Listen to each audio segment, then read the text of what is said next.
Welcome fellow followers, I am Anonymous WWE. I'm here today to introduce to you a new refreshing series that you can watch daily. It's called Unsolved Wrestling Conspiracy. The show will be about conspiracy theories and unexplained events surrounding wrestlers. We will try to uncover the truth that continues to be unsolved. So stay tuned and try to uncover the truth. With that said, enjoy the show.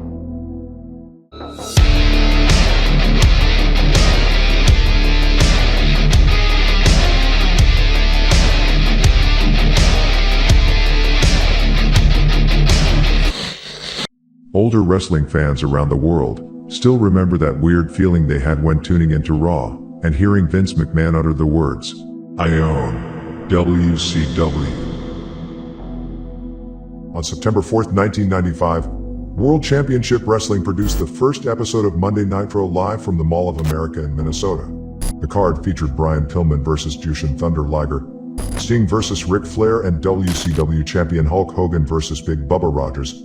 That one event would change professional wrestling. It featured marquee names and relegated enhancement matches, once a principle of televised wrestling, to the company's syndicated shows.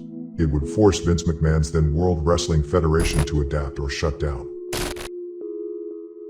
For months, the WWF and WCW would trade ratings each week. That all changed on May 27, 1996, when Scott Hall made his surprise appearance on Nitro. He indicated that there was an invasion coming, and that the war with the company was approaching. The debut of Kevin Nash and the overdue heel turn by Hulk Hogan fueled the Monday Night War between Raw and Nitro. On June 17, 1996, WCW would dominate WWF for 84 consecutive weeks, nearly putting the juggernaut out of business. There are always decisions that impact the world. In the wrestling world, one decision was perhaps the most impactful of them all. As the Monday Night War ended, the WWE won the Monday Night Wars by buying out their rival WCW. But what if WCW had won the Monday Night War instead? What if they had won and purchased the WWE? What would have changed? Well, what has happened cannot be changed, but we can still enter the butterfly effect and see what could have been.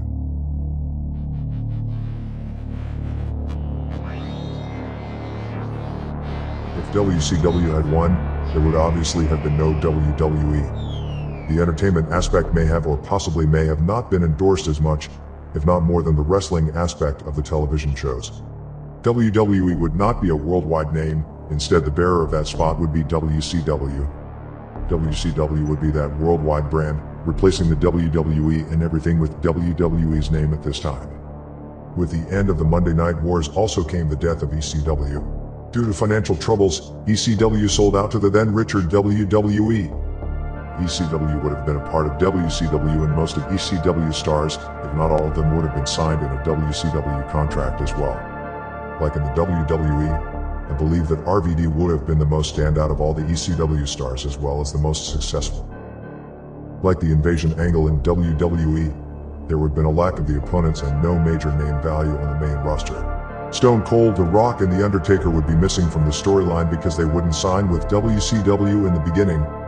WCW main event players would include Hulk Hogan, Goldberg, Sting, Ric Flair, and Jeff Jarrett. But they would be missing a few names such as Stone Cold, The Rock, and Undertaker, unless they had a deal good enough to persuade them into signing with the company. Otherwise, the WWE stars would have all but disappeared, and the WWE would be forever gone. The likes of Chris Jericho, Eddie, and Chris Benoit that left WCW to have a better career would have been given the Jeff Jarrett treatment. An ECW invasion would most likely be tried as well, and it may have a slight impact on the business, but not as much impact as a successful WWE invasion would have made. TNA Impact wouldn't have been made because Jeff Jarrett would have most likely stayed with WCW, because everything went his way and wouldn't have had a reason to create TNA. Some of the most controversial moments in wrestling history would have turned out different.